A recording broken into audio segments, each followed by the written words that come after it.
As the Global Synod on Synodality unfolds, the conversation around women's roles in church leadership is more important and timely than ever. Dr. Zagano brings with her a depth of knowledge and passion to help us explore the history, current debate, and future possibilities. Join us as we dive into this pivotal moment in Catholic Church history. Phyllis Zagano, welcome to Common Home TV.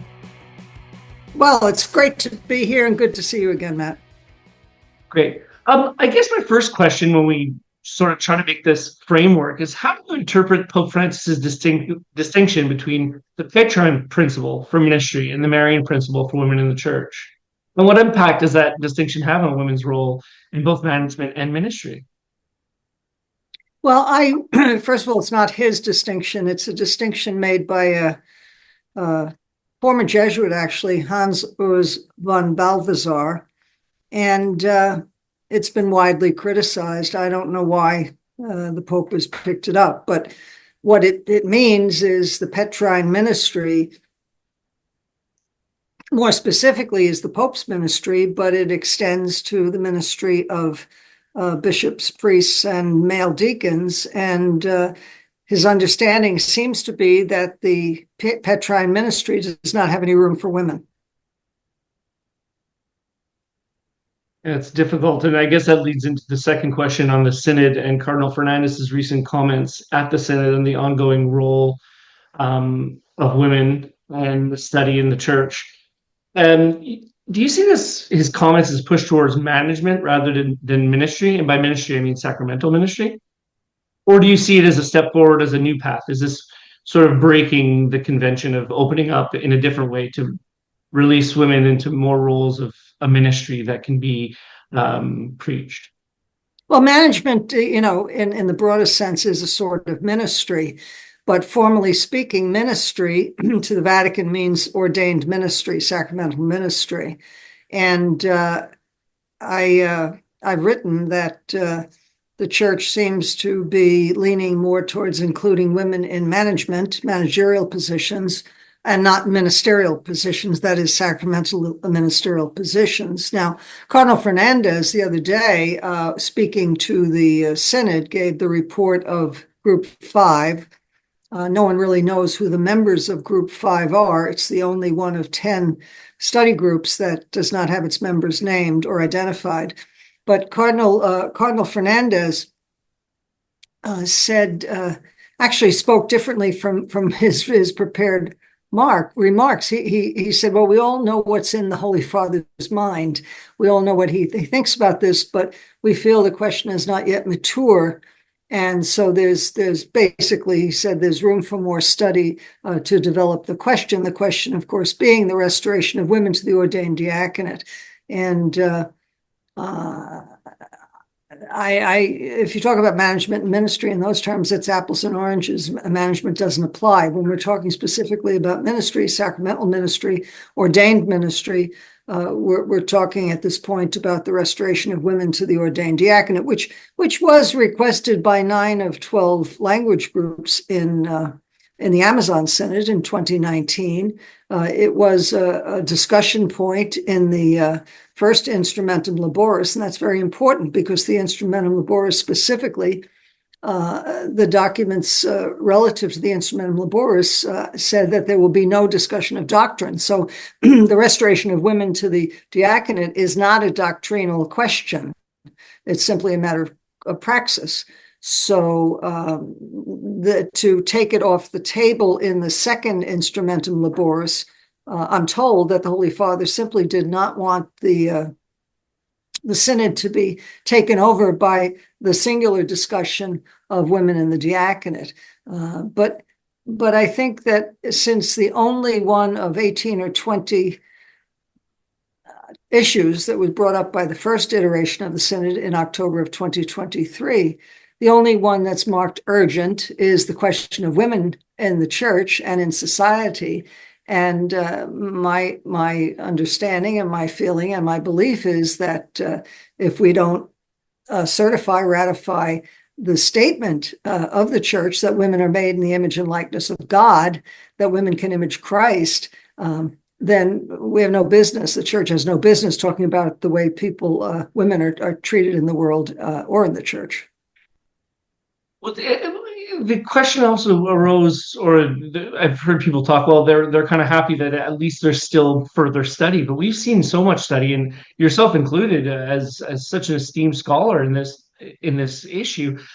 What is there further study to do? Has not the scholarly work been presented? Like, how do you see that? Do you see there further need for more studying on the matter? Well, the scholarly work has been done. I don't know that it's been read, and certainly it hasn't been received in certain quarters. As a member of the second commission, or the first commission on the study of women to the diaconate, I can affirm that I have no idea what was given to the Holy Father in our name. No member of my commission saw the exact transmittal to the Holy Father, and I understand the same is true of the second commission, that whatever they did went through the Congregation for the Doctrine of the Faith, or now the Dicastery for the Doctrine of the Faith, and they were not given copies of what was sent in their names. One of the sisters who received the materials said they simply got a simple typescript. It had no names, it didn't have letterhead. And I can't comment much more, but I can tell you that it did not appear to me what she described to be a formal report of a commission. By now, you've probably heard Bishop Anthony Randazzo raising concerns that women in many parts of the church and the world are treated as second-class citizens and ignored.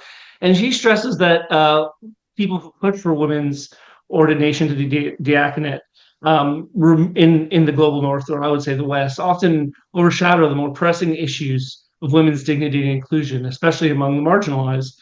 Do you feel that you are somehow neglecting to bring up the plight of women around the world by focusing on women's ordination?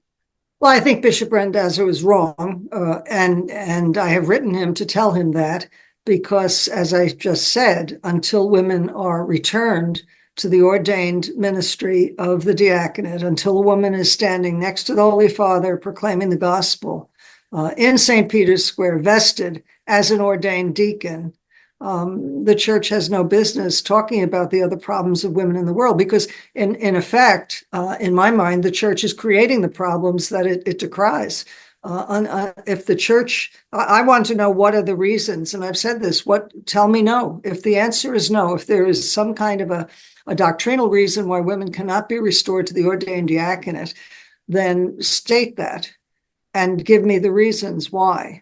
The only reasons I saw for not ordaining women as priests was that they couldn't image Christ, and that was hinted at in the 2002 document from the International Theological Commission, where they said, well, women deacons act in persona Christi servi, in the person of Christ the servant. Well, what they're saying is, by extrapolation, women cannot act in the person of Christ anything. And there has historically always been a distinction between the diaconate and the priesthood. When a deacon is ordained, he's ordained not to the priesthood, but unto the ministry. And we have thousands of women who have been so ordained. There are 5 liturgies used to ordain women in the Vatican Library. I've seen them and I've studied them, and they meet the criteria for sacramental ordination relative to matter and form. The form is the laying on of hands, and the matter is the epiclesis, or the calling down of the Holy Spirit in the ordination prayer. Now, some people say, well, the bishop didn't actually touch the woman's head. Well, there are 2 Greek terms, which I won't bother your listeners with, but one has been interpreted to mean blessing, and the other to ordination. They actually both mean ordination. And since 1947, Pius the 12th actually defined the matter and form of orders of the sacrament. And he said moral contact is sufficient. What is moral contact? Moral contact would be, instead of the bishop placing his hand on the woman, it would be placing his hand over the woman. All of the ceremonies I've looked at are one hand, one bishop, which was the practice of the Roman Church until recently. It's still the practice of the Eastern churches. And I just don't, I don't understand what more can be said, what more can be done. There's a counterpoint that some women have brought up to me, and the claim is basically that the ordination of women is not really, shouldn't really be the focus, and this leads just to more clericalism. That this was actually something to be lauded because it brings about greater participation for both lay men and women, and that this discussion can somehow pit men against women, clerics against lay. What would you respond to that type of Well, I don't think it's either or. I think it's both and the Australian Synod certainly voted to restore women to the ordained diaconate. And that does not eliminate lay ministry. It's just, you're talking apples and chalk. They're two separate things. And finally, do you believe that the Vatican remains seriously interested in the study, or is this really closed the possibility? Because endless study brings us to what exactly? Is this a Well, I delay wouldn't, tactic? yeah, I wouldn't give up all hope. I think it's becoming quite obvious that there's delay. This for 50 years, there have been studies about women restoring women to the ordained diaconate. In 1973, a subcommission of the first iteration of the International Theological Commission studied the question, and two members of the ITC then, a Jesuit named Nemeshegi and a Camaldolese Benedictine named Vagagini, said we need to have a positive vote now.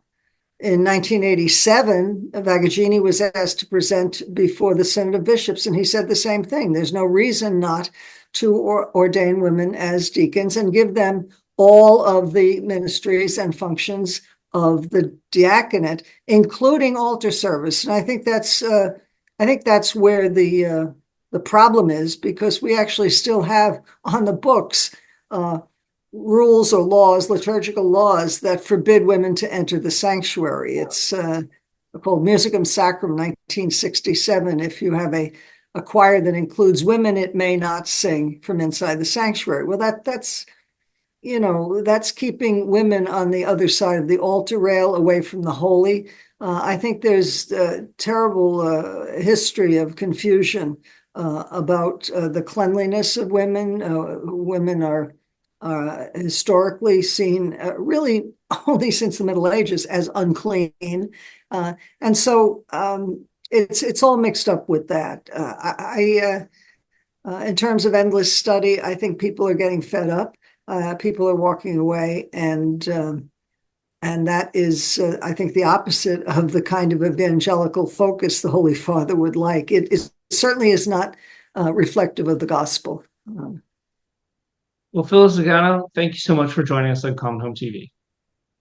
Well, thanks so much, Matt. It's great to talk to you, and I hope all good in Australia. Thank you for joining us on this special episode of Questions for the Modern World. If you enjoyed today's conversation with Dr. Phyllis Zagano, make sure to like, subscribe, and hit the notification bell so you never miss an episode. Stay connected with Common Home TV as we continue to explore the important questions shaping our world and faith today. See you next time.